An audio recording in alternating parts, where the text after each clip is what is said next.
नमस्कार मित्रांनो. आज आपण आहेत श्री गुरुवर्य इंडस्ट्रीज कात्रज पुणे येथे आणि आपल्यासोबत आहेत उद्योजक श्री पांडुरंगजी विजयकुमारजी शेळके. तर आज आपण त्यांच्याबद्दल त्यांची माहिती घेतो की कशा प्रकारे त्यांनी हा व्यावसायिकतेचा प्रवास पूर्ण केलेला आहे आणि सध्या तो एकदम उत्तमरित्या चालू आहे. तर आपल्यासोबत आहेत पांडुरंगजी शेळके. तर आपण त्यांना विचारून घेऊ की तुम्ही सुरुवात कशी केली आणि आज कुठपर्यंत आहे. नमस्कार.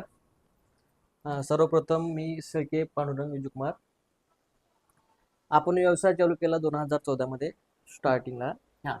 आपण छोटंसं वर्कशॉप 10 बाय 20च्या वर्कशॉपमध्ये आपण वर्क चालू केलेलं काम आपलं. हा. कामाची सुरुवात आपण स्लायडिंग विंडो ॲल्युमिनियम सेक्शनमध्ये स्टार्ट केलेलं आहे.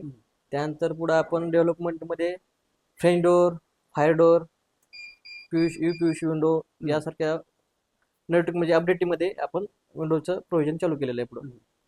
म्हणजे खिडक्या आणि दरवाजा याच्यामधले सगळ्याच प्रकारचे. हो हो, all Windows, sliding window, French door, fire door, PVC window, अशा अनेक प्रकारच्या विंडो आहेत. त्या प्रकारचे आपण विंडो मग आता आपण मॅन्युफॅक्चरिंग ही करतो.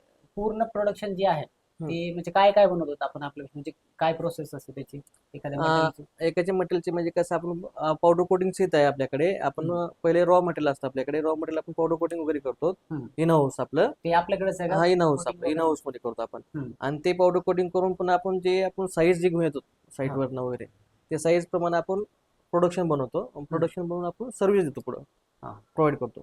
मग आता हे आपण ह्या पुणे कात्रजच्या कोणत्या कोणत्या भागामध्ये करतात? ऑल पुणे, ऑल महाराष्ट्रामध्ये आपण काम करतो. ओके. आणि बाहेर गावचं असेल म्हणजे पुण्याच्या बाहेर असेल तर मग तिथे जाऊन तिथे जाऊन वर्किंग काम तिथे इथून जाऊन. इथून पूर्ण मॅन्युफॅक्चरिंग बनवतो आपण. हा. आणि बनवून पुढे आपण प्रोव्हाइड करतो, सप्लाय करतो मटेरियल. मग आता तुमचं मूळ गाव कुठलं? मुळगाव आपण म्हाळंगरावाडी, तालुका चाकूर, जिल्हा लातूर. लातूरमधून. लातूरमध्ये लातूरमध्ये इथे येऊन आता किती वर्ष झाले टोटल? 2014ला आपण धंदा स्टार्ट केलेला आहे. हा. आज जवळपास आपल्याला 10 वर्ष कंप्लीट झालेले आहेत. अरे वा. म्हणजे 10 वर्षाच्या बरोबर योगाने आपण इथं आलेलो. त्याबद्दल तुमचं एकदा मनपूर्वक अभिनंदन. धन्यवाद धन्यवाद सौदे साहेब. आणि तुमचा हाच व्यवसाय असंच आणखीन पुढे जावं. पण आणखीन सांगा की ह्या व्यवसायामध्ये तुम्हाला कधी अडचणी आल्या का? बऱ्याच अडचणी आलेल्या. म्हणजे एखादी सांगण्यासारखी अडचण किंवा जी सर्व मंत्र फंडिंगची पण अडचण आहे. हम्म. आपण ज्यावेळेस व्यवसायाला ग्रोथ करतो त्यावेळेस आपण रेंट देखील पेड करू शकत नाही. अशा बऱ्याच समस्या, बरेच उद्योजकांना का- ती होते अडचण. अशा बऱ्याच समस्या आलेल्या आहेत.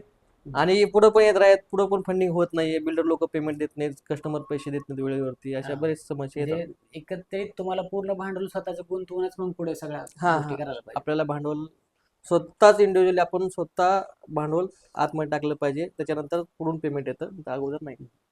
मग आता ह्या व्यतिरिक्त तुमचा आणखीन काय अनुभव आहे किंवा लेबर लोकांचा लेबर problem असेल लोकांची किंवा बरीच दुसरा? समस्या आहे. लेबर लोकांना सांभाळायचं म्हणलं की अगोदर त्यांना पैसे द्यायला लागतं, हम्म. ऍडव्हान्स पण द्यायला लागतो. कामावरती येण्यासाठी थोडंसं त्यांना जास्त होतकरू मुलं नसतात, त्यांना सारखं सारखं त्यांच्या पाठीमागे जायला त्यांना लागतं, शिकवावं शिकवावं लागतंय. लागतं. शिकून त्यांना अपग्रेड करायला लागतं. थोडं अपग्रेड केल्याच्या माहिती द्यायला लागते. माहिती दिल्यानंतर पुढं की हे असं करा, ते तसं करा, मग सांगणं पाहिजे त्यांना. म्हणजे आता हे ह्या व्यवसायामध्ये काम करण्यासाठी तुम्ही जेव्हा उतरलात तर याच्या आधी तुम्ही अनुभव घेतला असेल?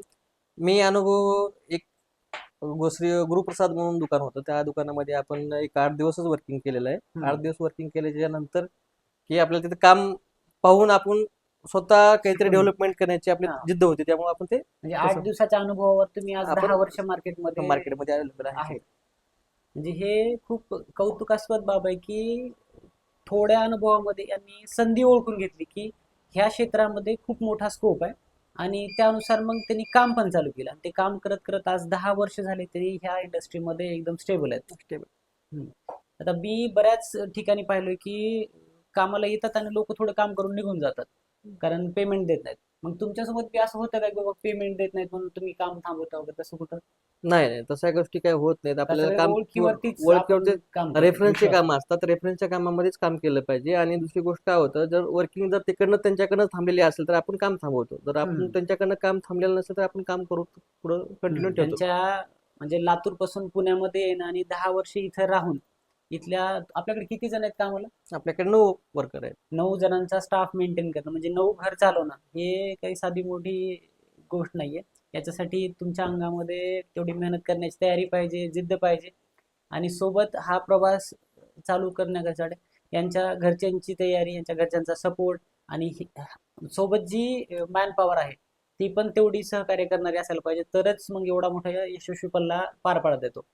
तर पांडुरंगजी शेळके यांना त्यांच्या 10 वर्ष पूर्ण झाल्याबद्दल पुनश्च एकदा अभिनंदन. धन्यवाद धन्यवाद आणि सर. असाच पुढे हा ओघ चालत राहावा, हे आमच्याकडून शुभेच्छा. धन्यवाद धन्यवाद. धन्यवाद. आपल्याला जेवढ्या कठीणाई येतात, जेवढ्या अडचणी येतात, त्या अडचणी पुढे जाऊन आपल्या यशामध्ये रूपांतरित होतात. त्यामुळे कुठल्याही अडचणीला न खचता आपल्याला निरंतर आपले प्रयत्न सुरू ठेवायचे आणि यशाकडे मार्गक्रमण करायचे. तर आणखीन आपण असंच भेटूत आणखीन आपल्या उद्योजक बंधूंना. तर नक्की आपण आपल्यासोबत राहा. धन्यवाद.